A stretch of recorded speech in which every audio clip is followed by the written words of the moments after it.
Coach, what was the story of the game from your view?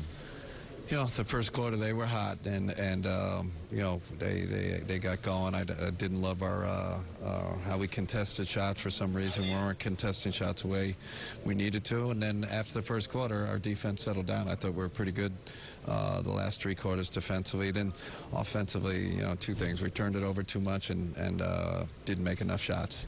I thought we had a lot of open looks. They didn't go down. But the turnovers hurt us too.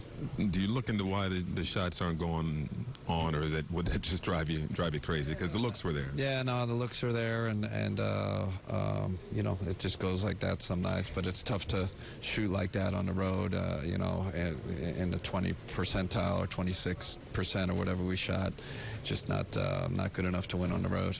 You got it within 2 in the third quarter. And then the second unit struggled with the ball handling, had like 4 or 5 turnovers. Is ball handling a bit of a problem in that unit?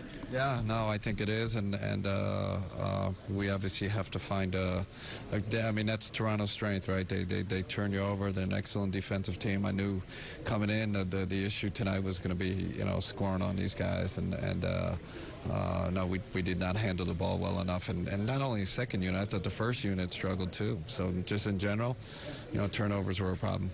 You know, obviously historically they've always been a good defensive team, and they've always given you fits. I mean, 12 of 46 from deep. I mean, yeah. Did you got the looks that you wanted? And yeah, I thought a lot of good looks. I mean, the ones the one I feel like you control are the turnovers. I think that really you don't get a shot, you know, and then usually turnovers turn into, you know, great shots for the other team down the other end. So you have 20 turnovers, and then you missed the amount of shots we did. It's just not good enough. Hey, we knew we were going to get threes tonight. We knew they pack it in, and we were going to get shots. We encourage our guys to shoot them. They just didn't go in tonight.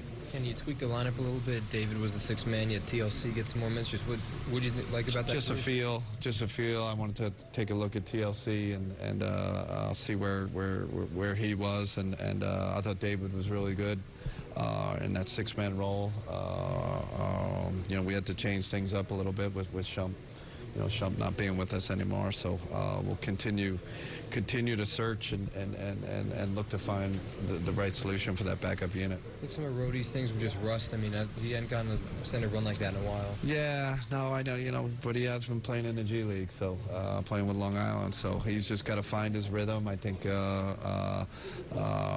know, he just needs some more opportunity, quite honestly. With the threes, how do you balance, you know, communicating? You wanted them to take those shots, but can you tell in the moment whether there were opportunities to drive, or were you comfortable with how? It's always a read, you know, and that's what we encourage our guys. If it's open, shoot it. If they close out on you, you know, we got to drive it and make plays for other guys. So that's the game, really. It's reading the game offensively. So tonight, I thought the majority of the time we had good looks. Now, give Toronto credit. I think they're one of the best teams, contest teams in the league. They're so athletic. They can be in, you throw it out, and they scramble and they fly at you. So got to give them some credit there too. Positionally, with the injury situation, are you kind of in a hold the fort mode regarding, you know, backcourt help? Just waiting for guys to get healthy, or do you need to look? No, I think we're just waiting until guys get healthy. And listen, you know, we're 9-4 over that stretch with guys out, and you know, I think that's more than holding the fort. So I want to continue to trust these guys, trust our bench, trust our young guys to keep improving. I think they've done a fine job. So you know, I don't expect any changes. Positionally, do you? I mean, when you're looking at Wilson coming back, I mean, you talked about Rhodey. Does that make it even harder though for him to kind of play his way into this when you know you've got Wilson positionally kind of playing the same spot? The good thing about Rhodey, he's in that 4-3-2 bucket. You know, that he can play any of those spots, so he'll have opportunity. You know, with Wilson coming back, that probably closes the door a little, but I wouldn't close it completely.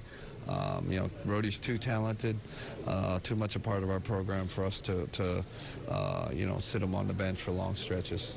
Is it helpful, you know, with Wilson coming back in the second half of a back-to-back when you have some guys might be a little more tired? Does it give any advantage? Yeah, it gives you an extra player, extra rotation player. I think that's a huge. Hopefully it'll give us kind of a morale boost. You have a new guy that's been an excellent player in the league, and veteran guy. I think right now it's like the perfect timing, especially on this back-to-back for him to play.